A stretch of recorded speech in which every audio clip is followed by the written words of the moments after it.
The courtroom was quiet, too quiet. The kind of silence that made every cough or footstep sound louder than it should. The walls were a dull beige, and the old wooden benches creaked whenever someone shifted in their seat. At the front of the room sat a judge, flipping slowly through a stack of papers. He didn't look up. He didn't smile. Jamal sat alone at the defense table. His suit was borrowed, and it didn't fit right. The sleeves were too long, and the collar rubbed against his neck. He kept tugging at it, trying to look calm. But his hands were shaking. He had no lawyer. No one had come to speak for him. Not today. The prosecutor, a tall man in a sharp uniform, stood on the other side. He had files. He had a team behind him. Jamal had nothing, just a folder full of his own notes and a memory of how everything had gone wrong. He looked around the room. A few people sat in the back rows, whispering to each other, maybe soldiers from the base, maybe reporters. Jamal couldn't tell. No one looked at him with kindness. Some avoided looking at him at all. He had asked for help weeks ago. When the trial date was announced, he sent letters, made phone calls, and even waited outside the legal office for hours. "We'll get back to you," they had said, but no one ever did. Now here he was, alone in a courtroom, accused of something he didn't do. The judge finally looked up. He cleared his throat and said, "Is the defense ready?" His voice echoed in the room. Jamal stood up slowly. His knees felt weak. He opened his mouth, but the words didn't come right away. Just as he was about to speak, the courtroom doors opened with a loud creak. Everyone turned. A figure walked in, dressed in full military uniform. Her boots made a sharp sound on the floor as she moved. She didn't stop at the back. She walked straight down the aisle, past the benches, past the whispering crowd. She walked right up to Jamal and sat down beside him. She opened a folder and whispered, "I'm here for you." Jamal looked at her, confused. He didn't know her. He hadn't called her. But she was calm, focused, and she looked straight ahead as if she had been there the whole time. The judge raised an eyebrow, but said nothing. Jamal sat back down, heart pounding. He didn't know what had just happened, but for the first time in weeks, he didn't feel completely alone. Jamal could hardly believe how everything had changed so quickly. Just a few months ago, he was an ordinary junior officer, doing his job like any other soldier. He had always been proud of his work, proud of wearing the uniform. Every day he woke up early, did his duties, and followed the orders he was given. Everything was going smoothly, and he felt like he had a future in the military. It was a job he loved, and he was good at it. But that all started to fall apart one rainy night in the supply office. Jamal had been on duty when the shipment came in. It wasn't a big one, just some basic equipment for the base. Nothing unusual, at least that's what he thought. When he signed for the delivery, everything seemed normal. But somehow, in the following days, the equipment went missing. It wasn't just a small mistake. It was a large amount of gear, valuable things that had disappeared without a trace. Jamal didn't know what had happened. He hadn't seen anything unusual, and he certainly hadn't stolen anything. But when the investigation started, his name was the one on the paperwork. The evidence was weak, but it was enough to raise questions. There were gaps in the logs. Things didn't add up. But Jamal's name kept coming up again and again. The higher-ups needed someone to blame, and Jamal was the easiest target. He tried to explain that he was innocent. He told them he hadn't seen anything suspicious. He had done everything by the book. But the more he tried to defend himself, the more people seemed to ignore him. The investigation went on for weeks, and the pressure only grew. Eventually, it was decided Jamal would stand trial. He had never been to a military court before. He didn't know what to expect. He wasn't even sure how it worked. All he knew was that he would have to defend himself alone. It wasn't until the trial date was set that Jamal realized how alone he truly was. He contacted legal aid, but there were no answers. He asked his friends for help, but they were all busy with their own work. Everyone seemed too far away to care about his case. He felt abandoned, as if no one believed he was telling the truth. He spent nights pacing in his small room, writing out his defense, trying to piece together all the details he could remember. But the fear of standing in front of a judge with no one beside him was almost too much to bear. On the day of the trial, Jamal had no choice but to walk in alone. The doors opened, and the sound of his footsteps on the hard floor felt louder than ever. But now, as he sat at the defense table, there was someone beside him. Someone who didn't know him, but was still there to help. It didn't make sense, but Jamal didn't question it. All that mattered now was that for the first time, he wasn't facing this fight alone. Jamal's heart raced as he sat there in the courtroom, the weight of the silence pressing on him. He glanced at the colonel sitting beside him, wondering what had brought her to this place. She hadn't said much since she sat down. Her calm presence, though comforting, left him with so many questions. The prosecutor was standing now, looking over his notes, preparing for the next part of the trial. He had already presented his case, laying out what he believed to be clear evidence against Jamal. But none of it made sense to Jamal. The paperwork was confusing. The testimony seemed incomplete. And yet here he was, with no one willing to listen. He thought back to the weeks leading up to this day. After receiving the trial notice, Jamal had tried everything he could think of to get help. He made phone calls, sent emails, and even visited the base's legal office. Each time he was told something different. "We'll get back to you," they said. "Someone will be in touch soon." But no one ever was. As the trial date grew closer, Jamal began to feel more and more desperate. He couldn't understand why no one cared. He had always followed the rules. He had always been honest. And yet here he was accused of something he didn't do, with no support in sight. "Don't worry," he told himself every night as he sat in his small room. "Someone will come. Someone will help." But that someone didn't arrive until the very last moment. When the courtroom doors opened and the colonel walked in, Jamal couldn't believe his eyes. Who was she? Why was she here? And most importantly, why had she chosen to help him? She wasn't like the others. She wasn't someone who would just let him struggle. There was something about the way she carried herself, confident, composed, ready to act, that made Jamal feel a small spark of hope. He couldn't explain it, but somehow he knew she was there for a reason. The judge had raised an eyebrow when the colonel sat down beside him. There was a brief moment of confusion in the room. Some of the other officers seemed surprised, whispering to each other. But Jamal didn't care about any of that.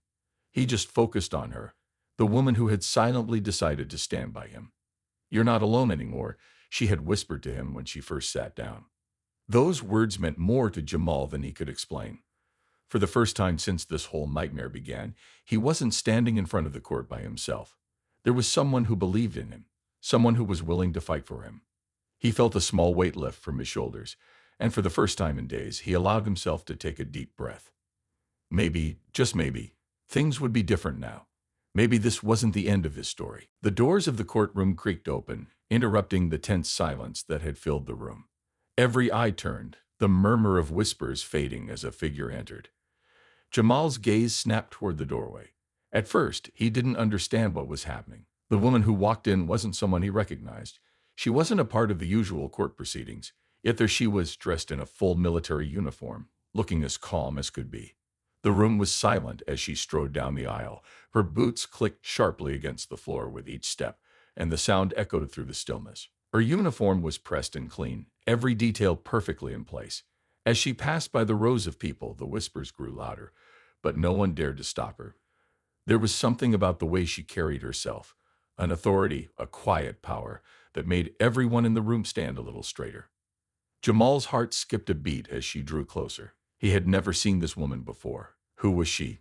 Why was she here? His mind raced with questions, but he didn't have time to ask.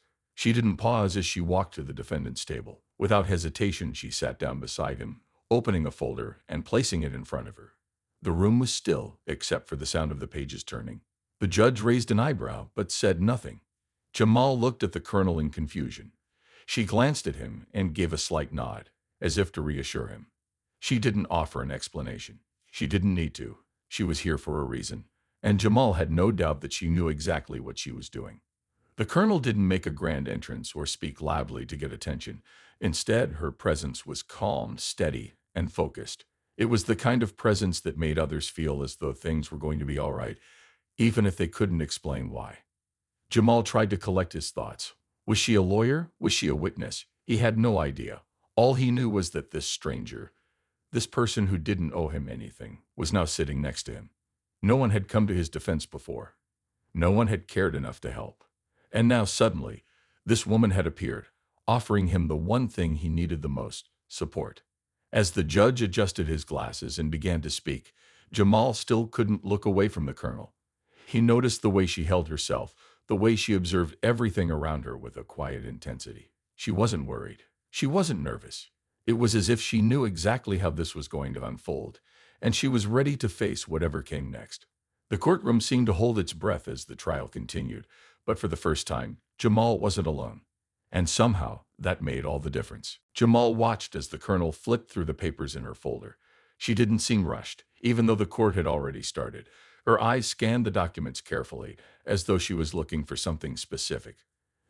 Jamal couldn't help but wonder who she was and why she was there. He had never seen her before in his life. And yet, here she was, sitting beside him, ready to defend him.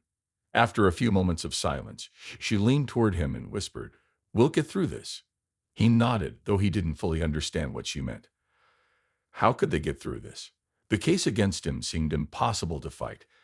He had no lawyer, no one to guide him, and the accusation seemed clear. His hands were shaking, and he felt the weight of the situation press down on him. But for some reason, with the colonel sitting next to him, there was a small spark of hope. When the prosecutor began his next round of questioning, Jamal felt a wave of anxiety wash over him. But the colonel didn't flinch. She sat still, focused, and watched every word that was spoken. Jamal could feel her presence beside him, steadying him. She didn't interrupt. She didn't try to control the courtroom. Instead, she simply observed and listened. The prosecutor called witnesses one by one. Each time, they spoke about the missing shipment and how Jamal was supposedly involved. The stories were all the same. Jamal had signed for the delivery, and now valuable equipment was gone. It seemed like the pieces were falling into place, but something didn't sit right with Jamal. He hadn't done anything wrong. He had followed the rules, just like he always did. So why was he being blamed? As the witnesses finished their testimony, the colonel finally stood up. She moved with purpose, walking to the front of the room with a quiet confidence that had caught everyone's attention earlier. The room fell silent. Jamal's heart raced as he watched her. He didn't know what to expect, but he knew that she had something planned. "Your Honor," the colonel began, her voice clear and strong, "the evidence presented here is incomplete." She paused, letting her words sink in. Everyone in the room looked at her, waiting for her next move. Jamal held his breath, not sure what was about to happen. The documents provided by the prosecution have been altered. Key details are missing. There are discrepancies in the delivery logs, and the footage from the security cameras does not match the time listed in the reports. The prosecutor shifted in his seat, clearly uncomfortable. Jamal could feel the tension rising in the room. What the colonel was saying was true. He had never seen any of this evidence before, but she was laying it out clearly, piece by piece. She was finding the cracks in the case that no one had bothered to look for. The colonel turned back to Jamal for a moment, offering him a brief, reassuring glance. It was as if she was telling him, "This isn't over yet." The judge sat back in his chair, his face thoughtful. Jamal felt a surge of relief. Maybe, just maybe, he wasn't as alone as he had thought. The courtroom was quieter now, the weight of the colonel's words hanging in the air. Jamal could feel the shift in the room. The prosecutor, who had been so confident just moments before, now looked uncertain. His eyes flicked nervously from the colonel to the judge, clearly trying to make sense of the new information. The colonel didn't pause. She wasn't done yet. "The missing equipment wasn't stolen," she continued, her voice calm but strong. "It was misplaced, and the records we've seen today don't match the original logs." Jamal had never seen anything like this. He had no idea what the colonel was talking about, but he trusted her. He had to. She was the only person in this whole mess who seemed to be on his side. Everyone else had treated him like a criminal before even hearing his side of the story. But now, as the colonel spoke, he could see the cracks in the prosecution's case. The prosecutor shifted uncomfortably in his seat. He cleared his throat and stood up, but he didn't seem as confident as before. "Objection, Your Honor," the prosecutor said, though his voice lacked the usual force. "We've provided all the necessary evidence. This claim is without merit." The judge raised an eyebrow, but said nothing at first. He looked at the colonel, then back at the prosecutor, as if deciding who to believe. The room felt like it was holding its breath. "This court will hear the evidence," the judge said after a moment. His voice was firm, but there was a hint of curiosity in it. The judge leaned forward, waiting to see what would happen next. The colonel nodded, unfazed by the prosecutor's objection. "Thank you, Your Honor," she said. Then she turned back to Jamal, looking at him for the first time since she began speaking. "Jamal," she said quietly, "the documents you've been given are not complete. The timestamps are wrong. The delivery records have been tampered with." She paused, glancing at the prosecution. "But there's a bigger issue here." The prosecutor looked uneasy now, his earlier confidence evaporating. The colonel's words seemed to be shaking the very foundation of the case. Jamal didn't fully understand everything that was happening, but he felt the hope growing inside him. For the first time, he felt like there was a chance. There might actually be a way out of this nightmare. The real issue, the colonel continued, is that someone inside the supply chain used your name, Jamal, to cover up their own mistake. They made sure the wrong logs were submitted and manipulated the footage to make it look like you were responsible for the missing items. Jamal's mind was racing. Someone had set him up. How had he never seen it before? He thought back to the shipment, to the days leading up to the investigation. He had no idea who would have done something like that. But now, hearing the colonel's explanation, everything started to make sense. The judge looked over at the prosecutor, who had no words left to say. The room was silent, everyone waiting for the next step. It was clear now that the truth was starting to come to light. The prosecution's case was falling apart, piece by piece. Jamal felt a sense of relief, but there was also a knot in his stomach. He knew this wasn't over yet. But the colonel was right. The truth was slowly unraveling, and with it, the chance for justice. The room was filled with a heavy silence. Jamal sat at the defense table, his mind spinning. He couldn't believe what was happening. Just moments ago, it seemed like the trial was heading in a direction he couldn't escape from. Now, with the colonel speaking so confidently, it felt like the truth was finally starting to surface. But Jamal couldn't shake the feeling that they were only getting started. The prosecutor, who had been so sure of his case, was now standing at his desk, flipping through papers.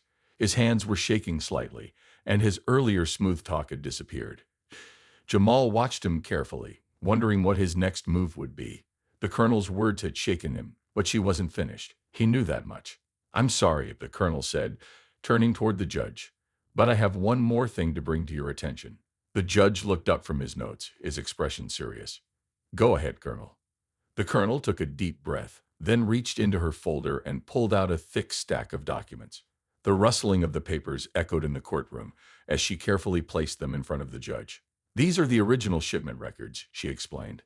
"The ones that were tampered with. The ones that the prosecution didn't provide to this court." The judge picked up the documents, flipping through them with interest. Jamal could feel the tension building again. This was it. This was the moment that could change everything. The prosecution's case, the colonel continued, was based on incomplete and altered evidence.